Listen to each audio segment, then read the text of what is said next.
Votre famille vous a beaucoup influencé? Ma mère a chanté sur scène, elle était enceinte de 8 mois déjà. J'étais dans le ventre de ma mère sur scène en train de kiffer avec elle.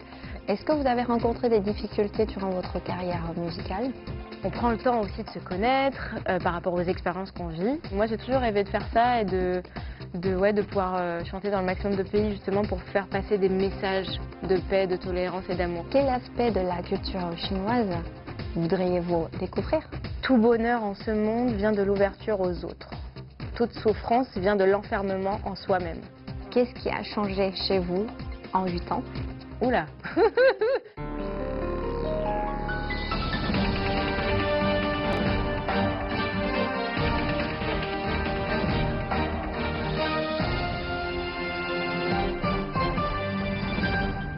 Bonjour à tous, bienvenue dans cette émission. Aujourd'hui, nous avons le grand plaisir d'accueillir la chanteuse franco-israélienne Tal. Bonjour. Bonjour. Vous avez connu le succès dès 2011 avec le titre On avance et vous avez sorti 4 albums jusqu'à présent. Le droit de rêver, À l'infini, Tal et Juste un rêve. Pourriez-vous nous résumer en quelques mots la particularité et l'esprit de chaque album? Waouh, c'est très différent. Chaque album est très différent parce que chaque album est toujours un nouveau chapitre de ma vie. J'ai commencé, j'étais jeune, j'avais 21 ans, donc le premier album, t'es jeune, tu te cherches aussi, parce que voilà, c'est pas évident de trouver sa personnalité. Et moi, à l'époque, je chantais beaucoup dans des bars, etc., beaucoup de reprises, et j'ai chanté beaucoup en anglais aussi. Donc c'était la première fois que je faisais plein de chansons en français, donc c'était vraiment tout nouveau pour moi. Donc ça a été une expérience assez folle, et au fur et à mesure des années, j'ai appris aussi à me connaître moi, à avoir plus de personnalité. Forcément, on mûrit, donc on sait qu'est-ce qu'on aime, qu'est-ce qu'on n'aime pas. Et donc ouais, chaque album, ça fait partie de ma vie, quoi, de mon évolution. En quoi votre album éponyme est-il différent des autres? Il était éponyme parce que justement, c'est un album où je me suis vraiment impliquée sur tous les aspects de l'album, que ce soit l'image, les habits. J'ai mis ma mère dans la boucle, parce que ma mère, elle coud, elle fait des vêtements, donc elle a fait tous mes vêtements, des clips. La musique, j'étais vraiment très impliquée sur la composition, sur la réalisation, parce que je travaille sur l'ordi, je fais des prods aussi. Et donc voilà, vraiment, j'avais envie de m'impliquer beaucoup plus qu'avant, parce que le premier et deuxième album, je me suis un peu laissée faire aussi par des équipes qui ont très bien travaillé, mais voilà, j'étais moins impliquée, et là, c'était important pour moi en tant qu'artiste de m'exprimer. Et ouais, c'est pour ça que cet album s'appelle Tal. Quel message souhaitez-vous transmettre à travers vos chansons? J'ai toujours voulu faire passer des messages très positifs avec des vraies valeurs que moi-même j'ai reçues par mes parents.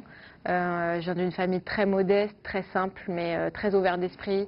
On aime les gens en général, on aime les différentes cultures, on aime apprendre des autres et voilà, et j'ai toujours voulu faire passer ce genre de message, des valeurs humaines, de partage, d'amour, de paix, de tolérance, de rassemblement. J'ai l'impression vraiment depuis petite que j'ai cette mission de faire du bien aux gens et surtout de rassembler les gens. Donc c'est pour ça que je suis très contente aussi de venir en Chine, parce que c'est bien, parce que c'est une culture complètement différente. Vous avez été bercé dans un milieu familial musical avec un père et un frère compositeur et une mère chanteuse. Votre famille vous a beaucoup influencé? Je pense inconsciemment un peu. Après, ma mère a chanté sur scène, elle était enceinte de 8 mois déjà. J'étais dans le ventre de ma mère sur scène en train de kiffer avec elle. Mais je pense qu'elle m'a vraiment transmis cet amour pour la scène surtout. En plus de la musique qui est pour moi dans mon sang, ça fait partie de mes organes limite. mais oui, voilà, à la maison, il y a toujours eu de la musique, ma mère chantait, mon père jouait à la guitare, mon frère aussi chantait un peu, il compose de la musique, j'ai une tante qui joue des percussions, j'ai une cousine chanteuse de jazz à New York, enfin, on est vraiment tous dans la musique, en tout cas dans l'art, parce que j'ai aussi d'autres personnes de ma famille qui sont dans le théâtre. Donc voilà. Avez-vous les mêmes goûts musicaux que les membres de votre famille? En fait, on a toujours été assez éclectiques dans nos goûts, c'est-à-dire qu'on écoute vraiment de tout. Mes parents, ils ont toujours écouté de tout. Il y Et beaucoup de musique du monde à la maison. Donc c'est beaucoup de musique du monde, du reggae, du hip-hop, du jazz, du blues, de la funk. Enfin, c'était vraiment très très très éclectique. Et moi j'ai commencé à être très fan de Michael Jackson dès l'âge de 6 ans. Avec mon frère, on l'imitait dans le salon et tout. Mais ouais, j'ai toujours écouté de tout. Et je pense que c'est justement cette ouverture d'esprit que mes parents m'ont transmis aussi. Alors, comment définirez-vous votre style musical? Bah, ça reste de la pop urbaine, je dirais. Urbaine parce que justement, il y a le côté urbain, tout ce qui est côté reggae, raga dancehall, hip-hop, soul aussi. J'écoutais énormément de soul quand j'étais plus petite. D'ailleurs, c'est le premier style musical que j'écoutais. C'est vraiment beaucoup de soul R&B. Beaucoup, beaucoup, beaucoup, beaucoup. Et aussi, j'ai eu des idoles assez pop dans le style. Britney Spears, Jennifer Lopez, Michael Jackson. Enfin. Et donc, ouais, je pense que la musique que je fais aujourd'hui est justement toutes ces influences-là que j'ai pu écouter plus jeune. Mais c'est dur de définir un style musical aujourd'hui. Il y a tellement de mélanges et il y a tellement d'influences différentes. Donc, vous préférez conserver le même style ou expérimenter de temps en temps de nouvelles choses? Bah, en fait, justement, pour moi, dans la pop, il y a tous les styles de musique. C'est-à-dire qu'on peut incorporer du jazz dans de la pop, on peut incorporer de la funk. Quand tu écoutes justement Michael Jackson ou même Rihanna, c'est des artistes musicalement qui ont fait beaucoup, beaucoup de styles très différents. Rihanna, elle a fait des chansons très rock, elle a fait des chansons très soul, hip-hop, reggae, funk. Et je pense que moi, j'aime pas mettre justement un style dans une case. J'aime le mélange en fait, que ce soit dans le message, mais que ce soit aussi dans la musique. Depuis quand en faites-vous de la musique? Depuis que j'ai 3 ans, j'ai toujours chanté. J'ai commencé la guitare et le piano à l'âge de 12 ans, mais à l'oreille. Je cherchais les notes. Et en fait, je voulais jouer parce que je voulais m'accompagner pour chanter.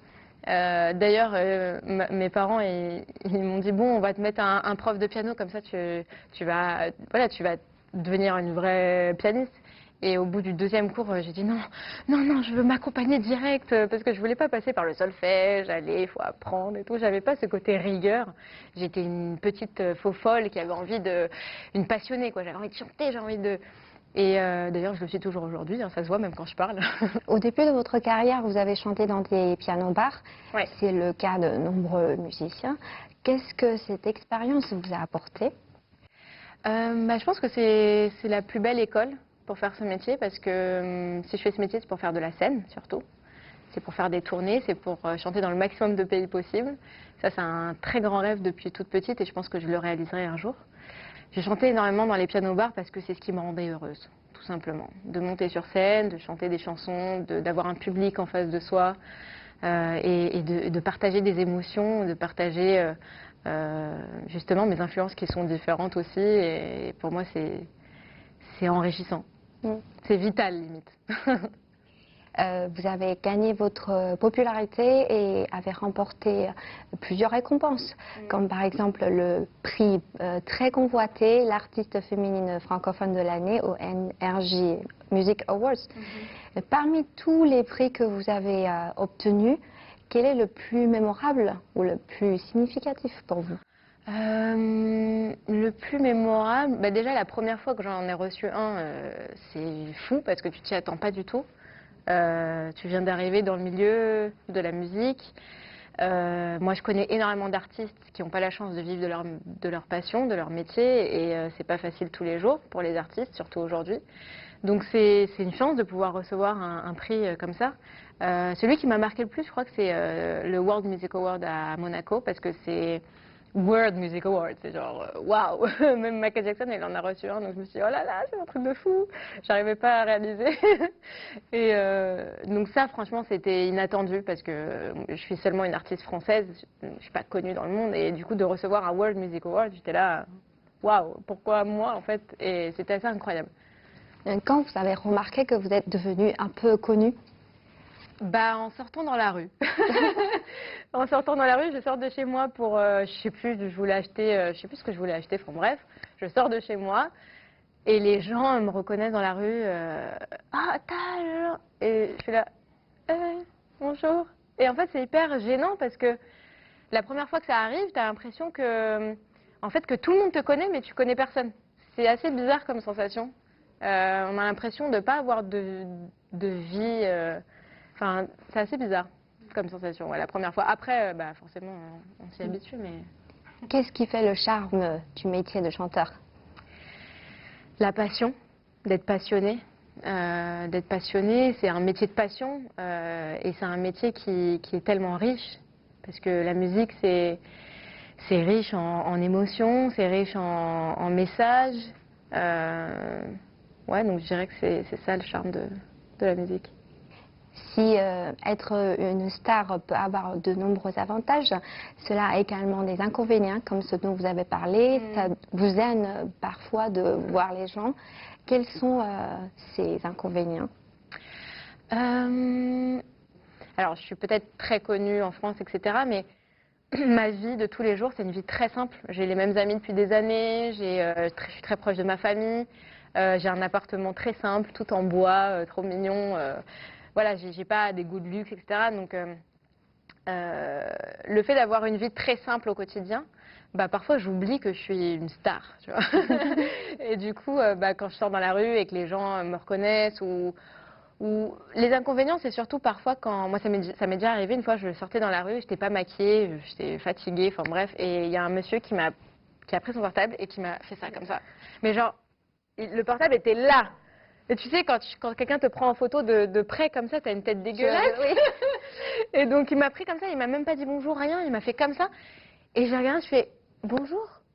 Et il me dit, ah pardon, désolé, je voulais juste te prendre en photo. Et je fais, mais tu sais, tu peux me dire bonjour, comment ça va? Est-ce que je peux prendre une photo? Et je t'aurais dit oui, tu vois, il n'y a pas de souci, mais juste, il y a des façons de faire. Donc parfois, on tombe sur des gens qui n'ont pas forcément de respect, et ça parfois, c'est pas facile, mais voilà. Est-ce que vous avez rencontré des difficultés durant votre carrière musicale? Oui, bien sûr. Bien sûr, c'est un métier qui est pas facile du tout parce que, en fait, il y a des hauts et des bas, mais je pense dans tous les métiers. Puis c'est un métier justement où c'est public, donc tout le monde te connaît et ça peut super bien marcher. Genre tout le monde peut te calculer, tout le monde parle avec toi, tout le monde est très gentil avec toi et du jour au lendemain, ça peut ne plus marcher et les gens te calculent plus du tout et c'est là où tu te dis ok, il faut que je fasse attention parce que dans ce métier, en fait, quand tu marches, tout le monde est hyper sympa et c'est très difficile de savoir qui m'aime vraiment, qui fait genre qui m'aime par intérêt. Donc, du coup, tu deviens un peu parano parfois et tu sais plus qui croire, qui pas croire. Et ça, c'est quelque chose de très difficile dans ce métier, je trouve, de faire confiance à, par exemple, même des gens avec qui tu travailles. C'est quelque chose qui est pas évident. Avez-vous eu l'idée de vous arrêter pour un moment? J'ai jamais voulu arrêter parce que encore une fois, c'est vital pour moi la musique, donc j'ai toujours envie de chanter. Là, je suis en train de préparer mon 5e album, par exemple. J'ai fait une petite pause entre le 2e et 3e album parce que justement, j'avais tellement enchaîné 2 albums avec une tournée de 1 an et demi. J'avais fait 134 dates. Enfin, j'étais vraiment très, très, très fatiguée, donc j'ai pris juste une petite année de pause, mais je chante toujours, je n'arrête jamais. Et là, je suis en train de préparer mon prochain album et je me vois pas arrêter en fait parce que c'est plus qu'un métier, c'est une passion à la base. La musique est-elle un besoin quotidien? La musique est-elle un besoin quotidien? En fait, c'est même pas un besoin, c'est quelque chose qui est déjà là. Donc, je sais pas comment expliquer. C'est vraiment comme si je me levais le matin et j'allais manger. Bah, je me lève et bah, je vais chanter. C'est pour moi la même chose en fait. Et c'est pour ça d'ailleurs que j'adore la bouffe aussi. Pour moi, je dis toujours la bouffe c'est la vie, bah, la musique c'est la vie aussi. Et Parce que la musique occupe une place différente dans la vie de chacun. Ouais. Ça peut être une manière de se détendre, ça peut une façon de marquer une période de la vie. Ouais. Qu'est-ce que cela signifie pour vous? Bah, ça dépend des périodes justement. La musique, elle peut être thérapeutique. Elle peut être. Il y a plusieurs moods en fait dans la vie au quotidien, dans la vie en règle générale. Donc, ça signifie tellement de choses. En fait, ça signifie le partage, ça signifie la famille. pour moi, c'est la plus belle chose. C'est la plus belle chose qui existe parce que pour tout le monde, même pour ceux qui ne font pas de musique, je pense que ça peut être aussi thérapeutique pour les gens. Et c'est pour ça que beaucoup d'artistes ont voulu faire aussi passer des messages importants, comme par exemple Bob Marley, qui est pour moi un exemple de message de paix justement, ou Michael Jackson sur l'envie d'aider le monde, d'aider la nature, etc., comme Heart Song. Donc il y a toujours eu des messages assez importants à travers la musique, et c'est ça que je trouve magnifique aussi. Lorsque le public vous écoute, vous préférez qu'il soit touché par la mélodie ou par les paroles? Ah bah les deux. Les deux. Mais c'est vrai que bizarrement, en tout cas en France, les Français en règle générale vont beaucoup plus se concentrer sur les paroles que sur la musique. Aux États-Unis par exemple, ils ont une culture qui est beaucoup plus dans le son que dans les paroles. Et c'est vrai que moi j'ai une culture assez anglo-saxonne, donc c'est vrai que depuis petite j'ai toujours chanté en anglais. J'ai pas forcément... En fait, à chaque fois quand j'écoute une chanson, je vais écouter d'abord la musique. L'arrangement, la basse, la batterie, la guitare, enfin les instruments, la voix, la top line, enfin la mélodie. Et c'est ce qui me touche moi. Après, chacun est différent et chacun reçoit différemment la musique. Il y a 8 ans, vous apparaissiez devant un public pour la première fois. Ouais. Qu'est-ce qui a changé chez vous en 8 ans? Oula. Waouh. Bah déjà, en 8 ans, aujourd'hui, je me connais, moi, mieux. Parce que même quand je regarde des vidéos de moi il y a 8 ans, des interviews, des lives, et j'ai fait ok, waouh, j'étais vraiment jeune dans ma tête. et je vois aussi que je me cherchais, que j'avais pas enfin j'avais une personnalité, mais c'était encore dans la recherche.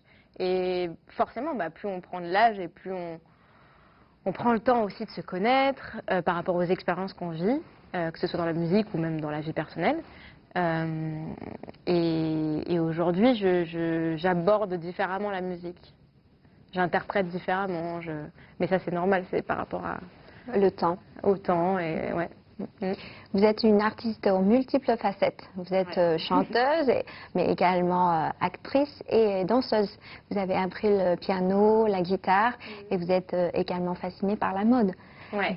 Quelle facette aimez-vous le plus chez vous? Bah, je dirais le chant parce que c'est quelque chose qui est venu en premier et naturellement.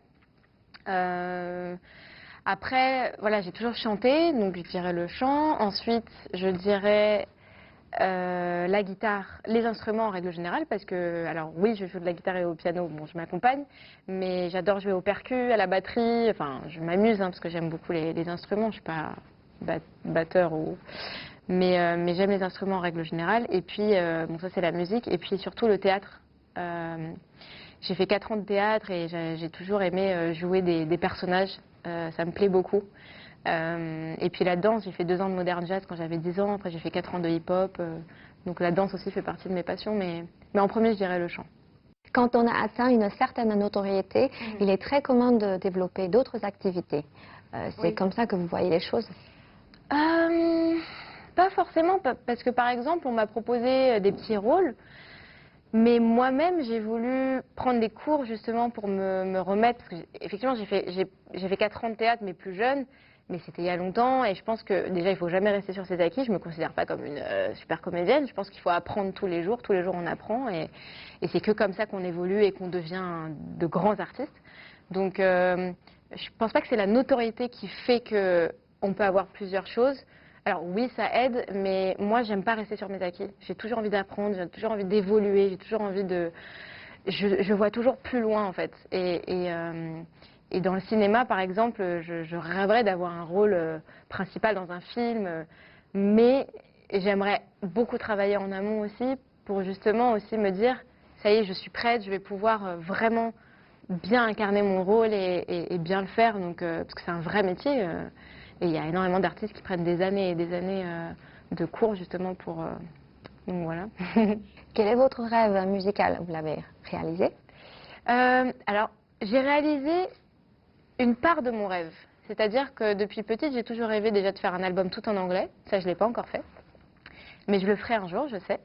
Et j'ai un autre rêve aussi, c'est de pouvoir chanter dans le maximum de pays. et de pouvoir aussi mélanger ma musique avec la musique culturelle du pays que je vais visiter. Je trouve ça hyper intéressant de mélanger les styles. Par exemple, si je reviens en Chine, j'aimerais bien rencontrer un Chinois qui est un artiste et avec qui je vais pouvoir justement échanger et mélanger nos styles ensemble. Ça peut être assez intéressant. Donc moi, j'ai toujours rêvé de faire ça et de pouvoir chanter dans le maximum de pays justement pour faire passer des messages de paix, de tolérance et d'amour. Parce que j'ai toujours eu cette envie depuis petite, c'est d'aider les gens et de donner de l'amour aux gens, parce que j'en ai tellement reçu aussi. Je viens d'une famille où on a beaucoup d'amour en fait à donner aux gens. Ma mère est très comme ça aussi. On adore recevoir des gens à la maison, on adore les accueillir, on adore leur faire à manger, on adore. Donc moi c'est pareil, mais à travers la musique. Et justement, vous vous êtes également lancée dans ta philanthropie. Ouais. Qu'est-ce que vous avez fait exactement? Encore une fois, comme je vous ai dit, j'aime vraiment aider les gens, ceux qui en ont besoin. Et j'en ai fait pas mal aussi pour des associations pour les enfants malades, où je viens dans les hôpitaux avec ma guitare et je chante dans les chambres. Je passe un bon moment avec les enfants. Il y a eu aussi d'autres associations comme Positive Planet où ils aident les gens à créer eux-mêmes des entreprises dans des pays pauvres et des gens qui sont justement dans le besoin. Donc voilà, plein d'associations comme ça où j'essaie d'être présente pour eux et de pouvoir apporter ma pierre à l'édifice et donner ce que je peux donner justement. Donc, ouais. Mais d'où vous est venue cette motivation depuis tout petite? En fait, je pense que ça vient de ma mère. Ma mère, c'est quelqu'un qui est très spirituel et qui est qui est très généreuse et qui a beaucoup d'amour. Ma mère, c'est un soleil. À chaque fois que les gens, que je présente ma mère aux gens, tout le monde est là, waouh, on adore ta maman, elle est tellement gentille, elle est tellement généreuse, elle est tellement chou, tellement. Tu sens que c'est sincère en fait. On fait pas les choses en fait en attendant quelque chose en retour. On fait pas les choses par intérêt. On fait les choses parce que c'est notre cœur qui nous dit de le faire. On fait les choses parce qu'on a envie d'apporter ce bien-là, ce bien-être là aux gens. Et c'est pour ça que je vous dis que ma mère est très spirituelle. Je pense que ça fait partie de ça aussi. Et oui, je pense que c'est elle qui m'a transmis ce truc-là. Et même, ouais, depuis petite, j'ai vraiment cette personnalité-là de vouloir aider. Même à l'école, par exemple, quand je voyais un gamin tout seul dans la cour de récréation en train de pleurer, bah, j'allais le voir. Je lui dis, mais pourquoi tu pleures? Qu'est-ce qu'il y a? Et j'ai toujours été comme ça, en fait. Et je pense que, ouais, en fait, ça fait partie de ma personnalité. Voilà, je sais pas, c'est ce que j'ai reçu de par mes parents, les valeurs aussi que j'ai reçues, des valeurs justement très positives. Donc voilà, j'ai envie de le partager.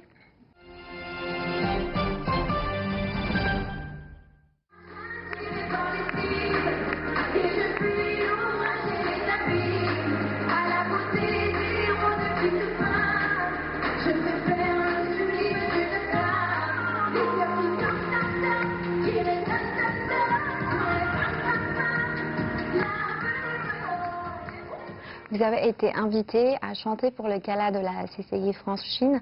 Est-ce votre première apparition sur la scène chinoise? Oui, c'est la première fois. Déjà, c'est la première fois que je viens en Chine. Je suis vraiment très très contente parce que déjà, ça fait très très longtemps que je voulais venir en Asie en général. Et de commencer avec la Chine, c'est quand même assez incroyable parce que déjà Shanghai, c'est une immense ville. J'étais vraiment impressionnée de la grandeur et de tous ces buildings et ces lumières le soir. Et c'est vraiment fou. Donc oui, c'est la première fois et je suis très très contente de pouvoir chanter surtout ici. Vous avez dit que vous aimez les terres inconnues et la Chine est une terre inconnue pour vous. Quel aspect de la culture chinoise voudriez-vous découvrir? Bah justement, je suis allée visiter un temple il y a 2 jours. Moi, j'ai toujours voulu visiter justement des temples parce que justement, il y a ce côté spirituel que j'aime beaucoup. Et aussi le bouddhisme qui m'intrigue beaucoup. Je suis tombée sur pas mal de phrases qui me parlaient beaucoup. Il y avait une phrase qui était incroyable de Bouddha. Tout bonheur en ce monde vient de l'ouverture aux autres. Toute souffrance vient de l'enfermement en soi-même. Et j'aime beaucoup cette phrase parce que ça me parle beaucoup aussi à moi parce que ces dernières années, j'ai commencé à écouter ma petite voix intérieure. Et je pense qu'on est beaucoup à ne pas l'écouter. Et ça fait partie aussi de mes messages. Et c'est pour ça aussi que je me suis retrouvée dans ce que Bouddha dit et les valeurs, en tout cas. Donc c'est pour ça que c'est important pour moi de visiter des temples ici. Ouais. Très philosophique. Exactement. Avant de venir, quel regard apportez-vous sur la Chine? Avant de venir alors on m'a toujours dit, tu vas voir, Shanghai c'est immense, tu n'auras pas le temps en 3 jours de tout visiter, c'est impossible. Donc j'imaginais donc effectivement que ça allait être immense parce que de ce que les gens ont pu me dire avant.